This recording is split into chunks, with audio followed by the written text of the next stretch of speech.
Hey guys, it's Heather the Crochet Witch. How are you guys doing? So this is the hashtag movie and stitch. Sorry about my voice. This is the hashtag movie and stitch series that I am finishing up. Well on my way to finishing up, might I add, finally. That had been started by Terry from the Yarn Joy podcast last year.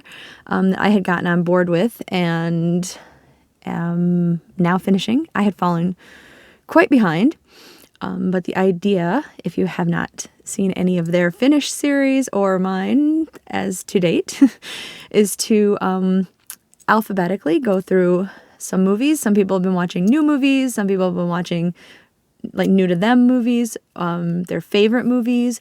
I have been watching kind of my favorite movies for the most part, but horror movies, because that's my favorite thing.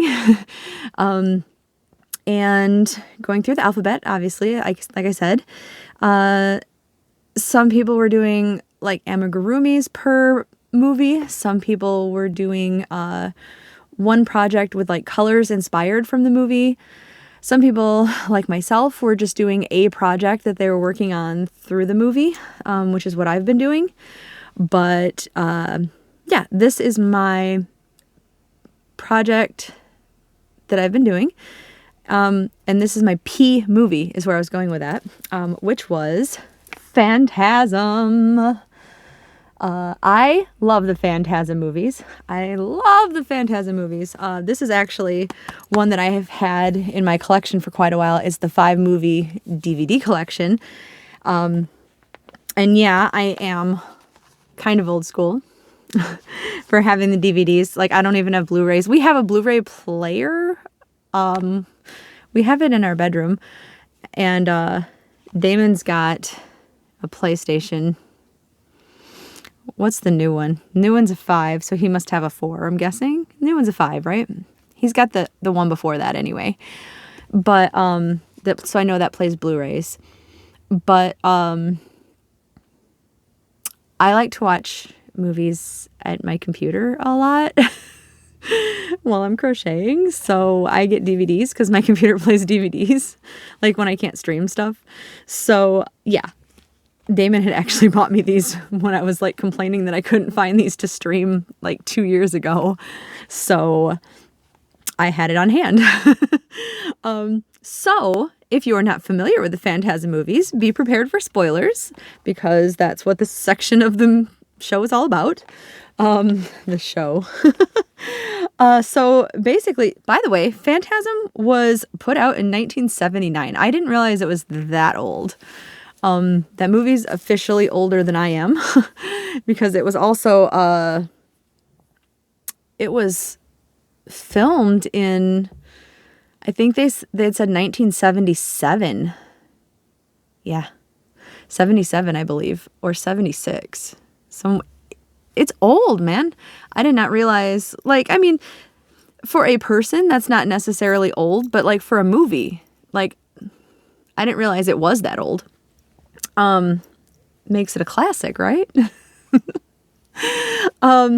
A barely B-movie, horrible horror classic, I suppose. But that's why I personally love it. And I know we have some Phantasm fans out there, because y'all were telling me that you guys do like it. If you haven't seen it, I know we have the, like, bad boys of horror that, you know, I love my Jason, and there's Freddy and Michael and Pumpkinhead and all the slasher guys. But then we have the Tall Man, and I love the Tall Man, and he is creepy and he is weird.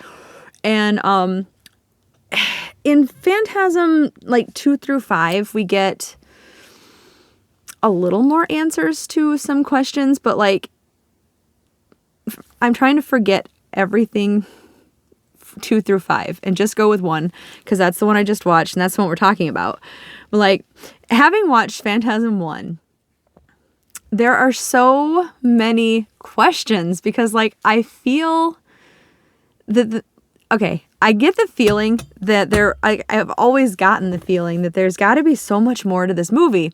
And those of you who've watched it, like, do you get that feeling? because let me see if I can do this a really quick rundown, because I have so much to say about the movie that's not necessarily the rundown of it.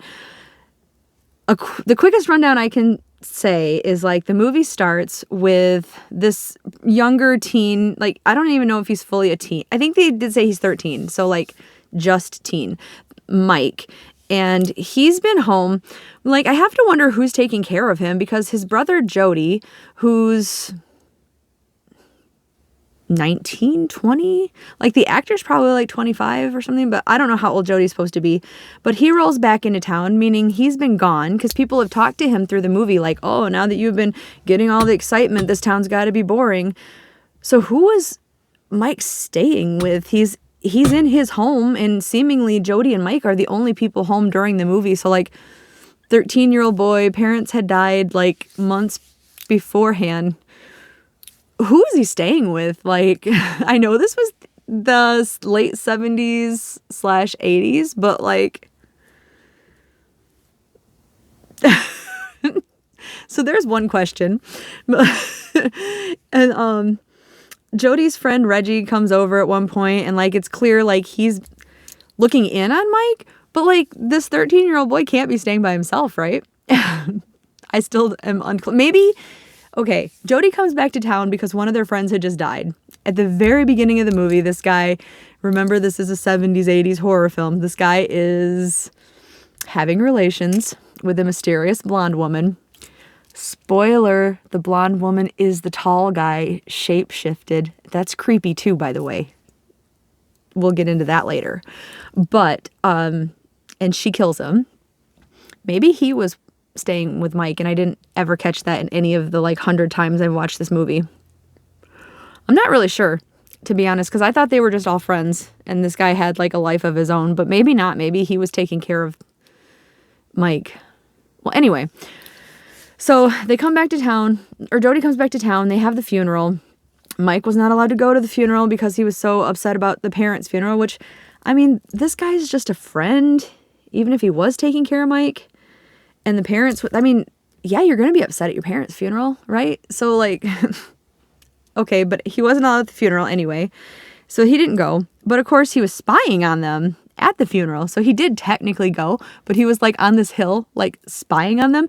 And that's another thing. This Mike kid, like he is a strong kid, like not strength wise, but like, he's brave, and he is always like getting into stuff and like following people, but like following people. Like Jody even made the comment, like he's always following me, and he is like a creeper. He's like a stalker, like following him. Like the tall man shifts into this blonde chick to attract guys so that he can kill him, like when they are having relations. And Jody actually went out for a night on the town at this local bar and fell for it also, and was out. And I mean, in this one instance, it's kind of a good thing his brother was creeping on him, but his brother was creeping on him while him and the blonde chick were beginning their relations. And this kid is a creeper. I'm just saying. Jeez, get a hobby that isn't creeping. But when he was creeping on his brother, they looked like, if you are familiar with Star Wars, I love Star Wars. What are these guys' names? I'm drawing a blank. The little guys that scrap parts. You're screaming it at me, aren't you? Why can't I think of their names? Well, you know who I'm talking about, with the hoods and, you know, the Jawas.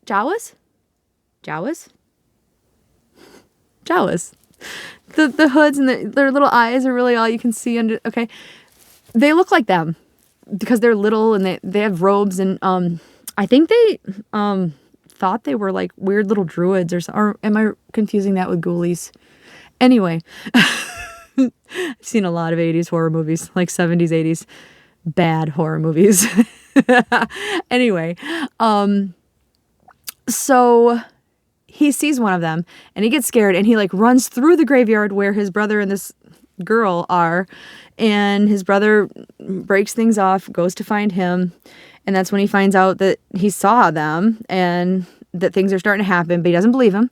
He sends him home because his brother's a creeper. And a lot of the movie is just like at first him not believing him, and like it's really like jumping around kind of at first. Like he doesn't believe him. He sends him home. The next night he goes out again or whatever, and his brother's home tinkering with his car, so he doesn't take his car out. They must live in town and it's walking distance. But the things come back and they like shake the car while the kid's under it, and it like it falls on him. Like luckily he's a skinny little kid, so it doesn't like kill him. And Jody comes back and finds him, and he's trying to tell him like they were here after me, and his brother's kind of like, cut your crap out, I don't believe you. And finally this kid like runs off to the funeral home, which is like this mausoleum, funeral home, graveyard, all in one thing. And he hides in a casket because at one point the tall man comes in with like an accomplice, and he goes through the halls of this mausoleum. And I think a lot of people remember the mausoleum halls because they're like these just big stark white hallways that's almost like a maze in there. It's just, you can imagine getting lost in there, and it's very bright and creepy. Like normally creepy is like dark, dank hallways and stuff, right? But this is equally as creepy to me. And he does eventually get caught, and like he has a knife, and at some point he cuts off the fingers of the tall man, and they're still moving on the floor, and his blood is yellow, and this kid of course is like, oh, something's not right here. So he takes one of the fingers with him and then shows his brother, and his brother is kind of forced to admit like, okay, yeah, I believe you now. And long story short, he believes him. They form a plan to go figure things out. Or they figure things out, I'm sorry. They form a plan, and they go with Reggie, who shows up again. They launch an attack to go back to this mausoleum funeral home, and it doesn't work because the tall man actually was just waiting for Jody to leave, and Mike was at home, and the tall man attacks him, and Jody comes back because the tall man wasn't there. Is that when he comes back? He does come back, but the tall man had taken Mike. I got the ending a little bit confused. Sorry. It's so choppy though. Like it is so, if you watched it, you know what I'm talking about. But like it's good, and I haven't even gotten to the, like, I've been trying to explain the actual plot that isn't really there, but it is, that I forgot the main creepy part that is much more apparent in like the second and third and so forth movies.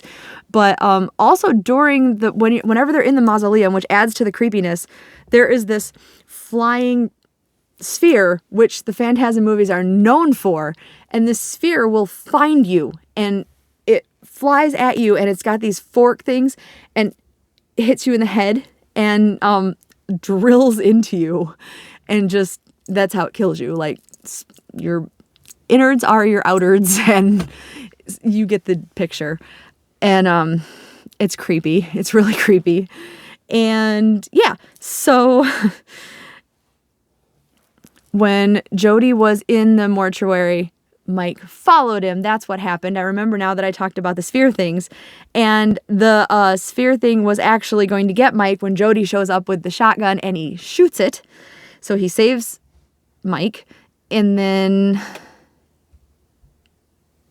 they left there for some reason though, because at some point Jody makes Mike go off to these random girl's house to stay safe, and decides that he's going back, and that must have been the first time.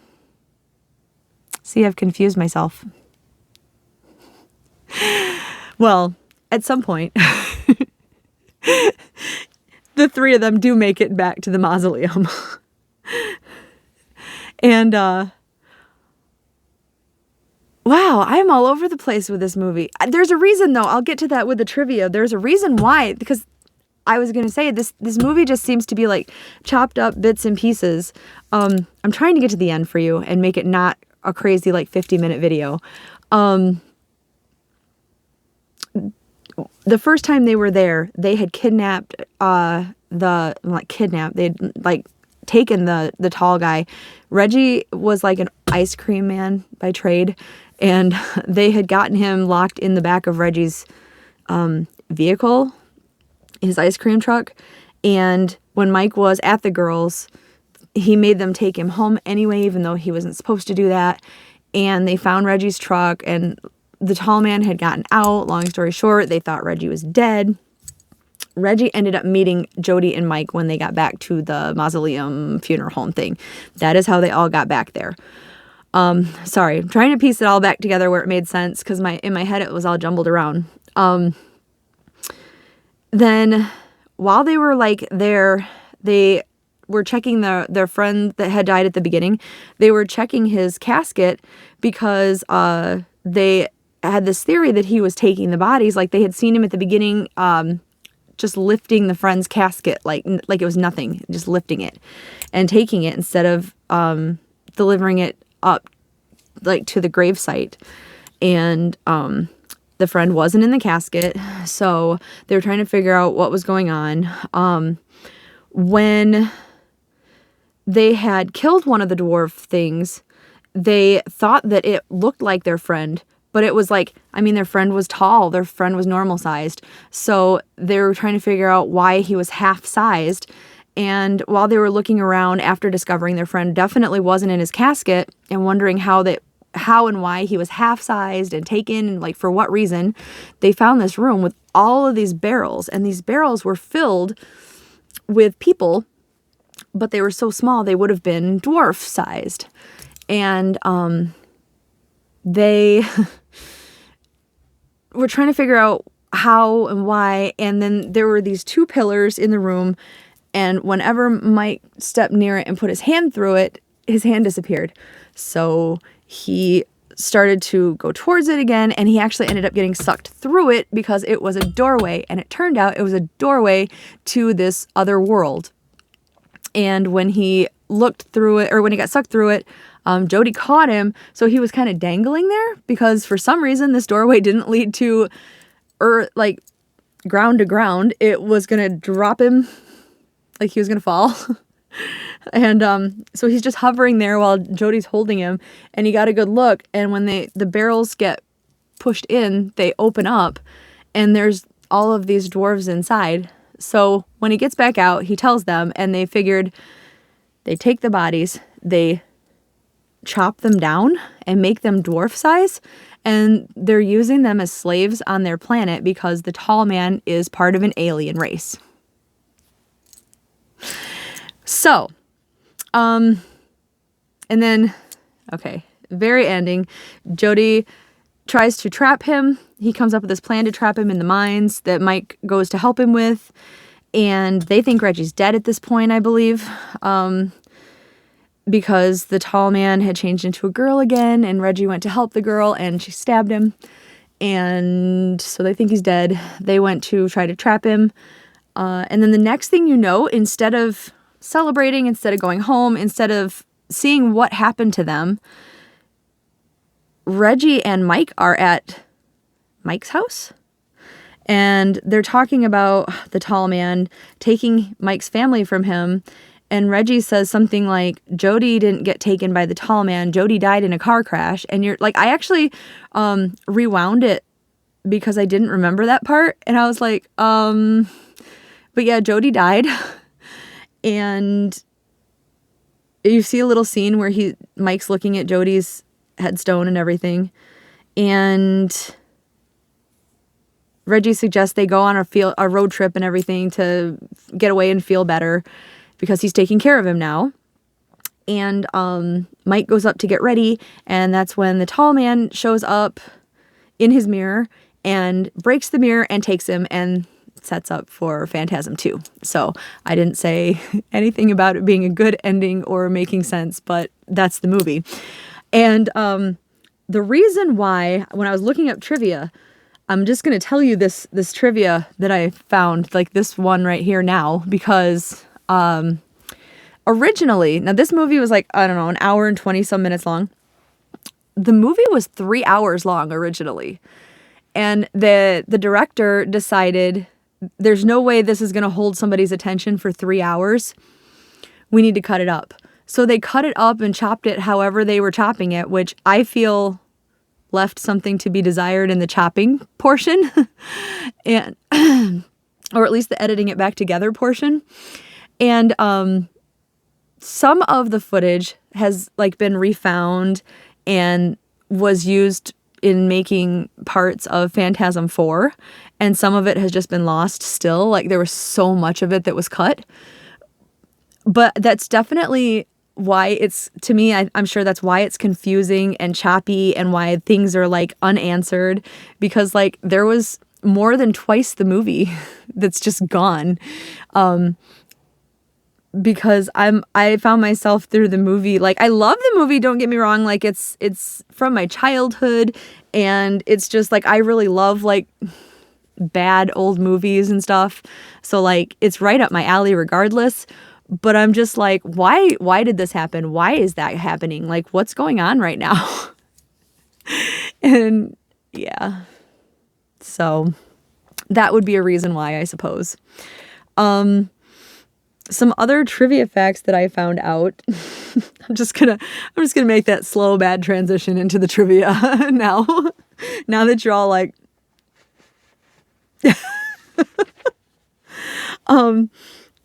in the movie, at the beginning, when they're at the funeral, and Jody is there at the funeral, and the tall man is seeing over the funeral to take the casket, presumably to get buried. When the two are in their scene together, the actor that plays Jody is actually so tall that he is almost as tall as the tall man. So the actor that plays the tall man had to shoot the scene on an apple crate because they obviously need the tall man to be super tall. So, trivia fact. Also, the director Don Coscarelli,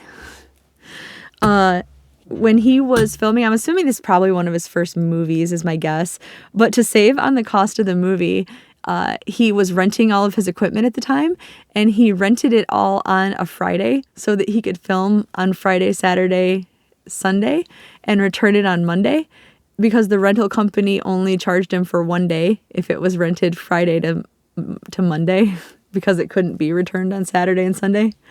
So he did that just to save cost on the movie. And the stone walls of the mausoleum, you know how I said that was like a pretty like iconic place and how it was creepy and everything. Those were actually made of like plywood, and the stone of the mausoleum was just contact paper. So they just took contact paper and put it on the plywood, and that's what made it look like marble.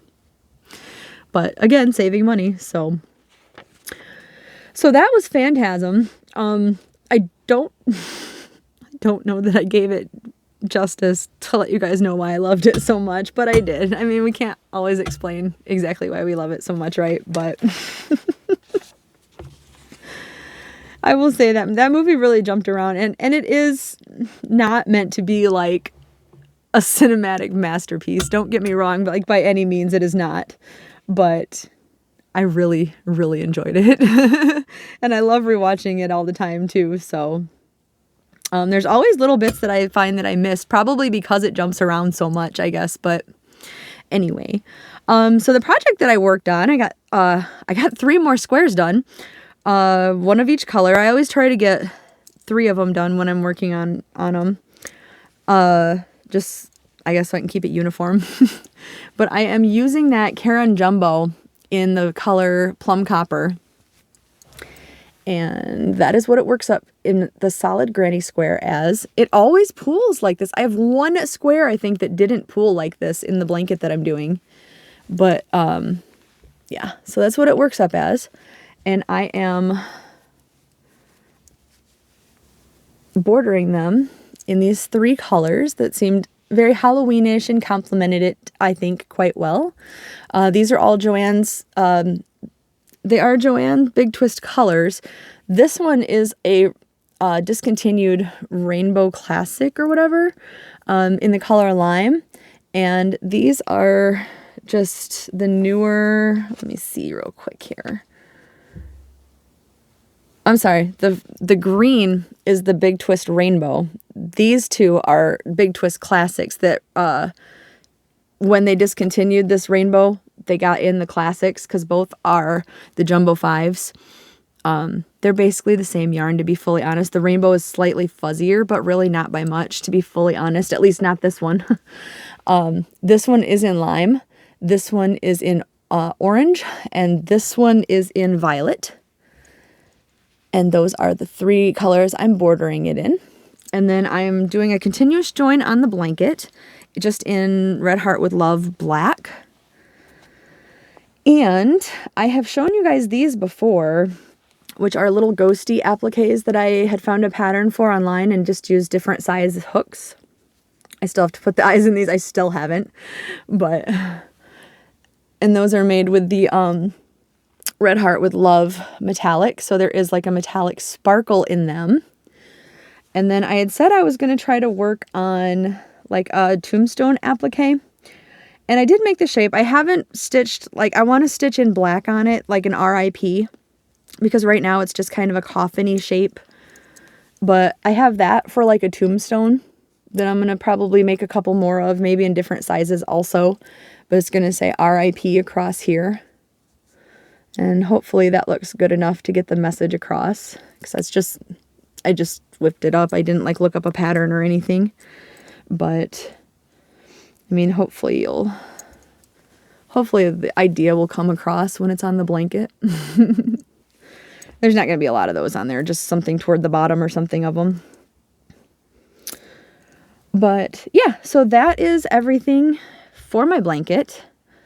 And the next time I work on it, I will probably be joining these squares and maybe working on that tombstone and making another one. Unless you guys comment on this and say you hate it or something. And I will be watching my Q movie, which there's not a lot of, by the way, for horror. So it will be A Quiet Place. So, which David will definitely not be watching that one with me because he hates it. So I will be solo on that. I mean, I've been pretty much solo on these anyway, just because I tend to do this while he's at work and stuff. But yeah. So I will be doing A Quiet Place. And that is everything for this one. So I will let you guys go and I will see you in the next video. All right. Thanks for joining me. And I love you guys. And I will talk to you soon. Bye.